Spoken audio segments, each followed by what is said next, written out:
Hello बच्चों, आज हम पढ़ेंगे तुम्हारे कोर्स में है बिसलदेव रास। पहले ही कवि हैं और पहला ही उनका ग्रंथ है बिसलदेव रास। तो उनका हम पहले परिचय पढ़ेंगे बिसलदेव रास का। बिसलदेव रास परिचय में आएगा। बिसलदेव रास पुरानी पश्चिमी राजस्थानी की एक सुप्रसिद्ध रचना है। इसके रचनाकार नरपति नालय है, यानी इसके कवि हैं जो नरपति नालय हैं। इस रचना में उन्होंने कहीं पर स्वयं को नरपति कहा है और कहीं पर नालय है। संभव है नरपति उनकी उपाधि रही है और नालय है उनका नाम हो। बिसलदेव रास की रचना 1212 विक्रम संवत में हुई थी। बिसलदेव रास एक विरह और गेय काव्य है, यानी इसे गाया जाता है। बिसलदेव रास 4 खंडों में विभक्त है। ये 4 अध्यायों में बटा हुआ है। प्रथम खंड अजमेर के राजा विग्रहराज चतुर्थ बिसलदेव का परमार वंशी राजा भोज की कन्या राजमती से विवाह दिखाया है। दूसरा खंड रानी के व्यंग्य से नाराज राजा के उड़ीसा जाने की कथा है। तीसरा खंड रानी का विरह वर्णन है। चौथा खंड राजा रानी के पुनर्मिलन का वृत्तांत है। बिसलदेव रास 125 छंदों की प्रेम परक और श्रृंगार प्रधान रचना है। आचार्य रामचंद्र शुक्ल ने बिसलदेव रास की भाषा को राजस्थानी माना है, जिसका व्याकरण अपभ्रंश के अनुकूल है। बिसलदेव रास का 12 मासा वर्णन अनूठा और हृदय स्पर्शी है। प्रस्तुत पद बिसलदेव रास के संपादक डॉक्टर ब्रज नारायण पुरोहित के संग्रह से उद्धृत है, लिए गए हैं। तो हम पहला ही पद में चलते हैं। गज गमणी मृगलोचनी नारी, शीस संभरही दिन गणे, साय धन उभी राज दुआरी, नाहन दिसे चहु दिशा, जिण काय हो ओलगान किनारी, जाय दिहाड़े झूरता। तो इसमें रानी राजमती अपने परदेश गए पति बिसलदेव के आगमन की प्रतीक्षा करती है और किस प्रकार की स्थिति का सामना करती है, कैसा कष्ट पाती है और सोचती है, उसी के बारे में यहाँ वर्णन किया गया है कि गज गमणी मृगलोचनी नारी। कवि वर्णन करते हैं कि अपने प्रवासी पति के आगमन की प्रतीक्षा में गज गमणी हाथी की सी मस्त चाल वाली, मृगलोचनी हरिण के से चंचल सुंदर नेत्रों वाली नारी, शीस संभरही दिन गणे राजमती अपने सिर के केसों को संभालती है, पति के आने के लिए एक एक दिन गिना करती है।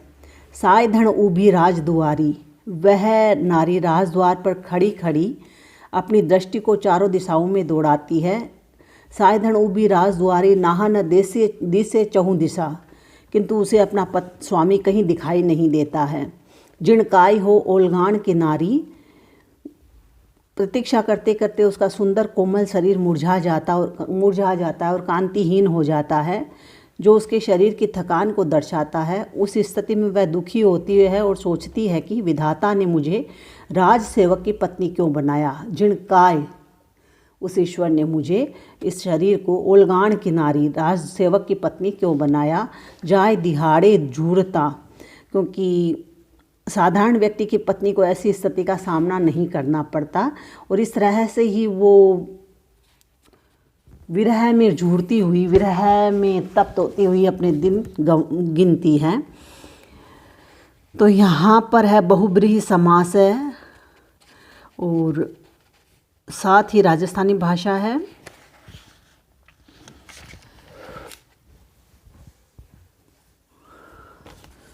पांचवी पंक्ति तुलसीदास की इस पंक्ति का भाव भी लिए हुए है कि कस विधि रचेउ नारी जग माही, पराधीन सपने सुख नाही, उन्होंने कहा था।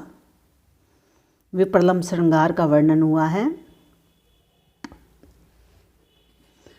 अगला पद है सुने सहेली कहूँ एक बात, म्हारई फरकई दहिणऊ गात, महे क्यों होली खेलन जाह, ओलगाना की गोरडी, आंगुली काढ़ता निगली जे बाह। यहाँ पर है वो पति की प्रतीक्षा करती हुई विरहिणी राजमती को अत्यंत दुखी देखकर उससे उसकी सहेली मिलने आई। तब रानी ने उससे होली न खेलने की अपनी मजबूरी बताया या मजबूरी का कारण बताया। सुने सहेली कहूँ एक बात, सहेली या दूती रानी को विरह व्यथा दूर करने के बारे में कोई सुझाव दे रही थी और बहुत आग्रह कर रही थी। तो रानी ने उससे कहा कि हे सहेली, तुम मेरी एक बात ध्यान से सुन। म्हारे फरकई दहिणव गात, मेरे शरीर का दाहिना अंग फड़कता है। महे क्यों होली खेलन जाह, नारी के दाहिने अंग का फड़कना अशुभ का सूचक माना जाता है। तो रानी ये बात कहकर अपनी चिंता व्यक्त करती है। वह कहती है कि अशुभ शकुन होने पर भला मैं होली खेलने कैसे जाऊं। ओलगाना की गोरड़ी, मैं राज सेवक की नारी हूँ। आंगुली काटता निगले जे बाह, तू जो मुझसे अपनी बात के लिए बार बार आग्रह कर रही है, इसे तो यही प्रतीत होता है कि तुझे बात कहने का मौका दिया तो तू मेरे पीछे ही पड़ गई। तू तो अंगुली पकड़कर पहुँचा ही पकड़ने लगी या बाह ही पकड़ने लगी। और यहाँ पर अंगुली बाह पहुँचा पकड़ने का बड़ा सटीक प्रयोग यानी मुहावरे का प्रयोग हुआ है।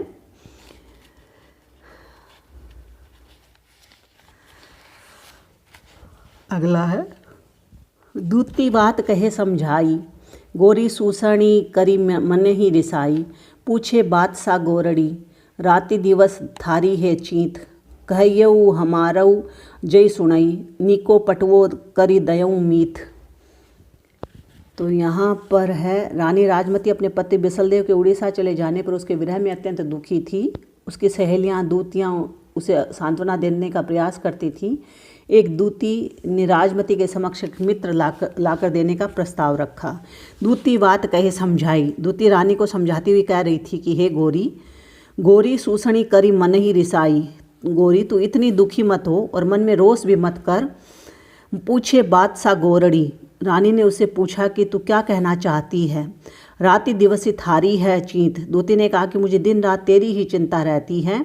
कहो हमारऊ जय सुनई, यदि तू मेरी बात सुने तो मैं अपनी बात निवेदित करूं या कहूं। निको पटवो करी दयऊ मीत, मैं तेरे लिए अच्छा भला चतुर मित्र या जार पुरुष की व्यवस्था कर दूंगी। दूती का आशय यह था कि पति वियोग के लंबे समय को काटना तेरे लिए बहुत दुखदायी है। यदि कहे तो मैं तेरे लिए एक अच्छे व्यक्ति की व्यवस्था कर दूं जिससे हंस बोलकर तेरा समय आसानी से कट जाएगा। तो यहाँ पर राजस्थानी भाषा का प्रयोग हुआ है। राष्ट्रीय सुख सुविधाओं को ध्यान में रखकर रानी के प्रति सहानुभूति रखने वाली दूती का वर्णन किया गया है। और साथ ही आगे है, मयण की वेदन सही निशंक, काया लाय कोई न कलंक। चित्त मुड़ई घणु चढ़वड़ी, कुशल बउड़ाइया वरस 11। लाज मुरजाद सुधण रही, सुजस पायो गोरी सकल संसार। अब वह दूती विरहिणी रानी को समझाती है कि पुरुष मित्र से तेरा मन बहलेगा और तुझे कोई कलंक भी नहीं लगेगा। तो दूती कहती है रानी से कि पुरुष मित्र से तुम कामदेव की काम वासना को आसानी से सहन कर लोगी, इसमें कोई शंका की गुंजाइश नहीं है। तुम्हारे शरीर को कोई कलंक भी नहीं लगेगा। तुझे अब जो घनी पीड़ा सताती है उसकी ओर से तेरा चित्त मुड़ जाएगा। तेरा चित्त विरह का अनुभव न कर खुश रह सकेगा। तुम पति से अलग रहकर विरह के 11 वर्ष कुशलतापूर्वक व्यतीत कर सकोगी। हे नारी, तुम्हारी लाज मर्यादा भी बनी रहेगी। इस प्रकार सुख से विरह काल व्यतीत करती हुई संसार में तुम अपना यश भी सुरक्षित रख सकोगी। भाषा में पदमेत्री की विशेषता है, अर्थ तत्सम शब्दों की प्रबलता है। अगला पद है, निगुणा काग तू कुरड़ई में आई, थारो कहो किन वी थाई। दयाहाड़ी कही प्रिय आविस्यऊ, बोलिए बोल थारई नहीं साज। मत कुड़लई तू वायसा, वैरी खोटी काई दयई बाज।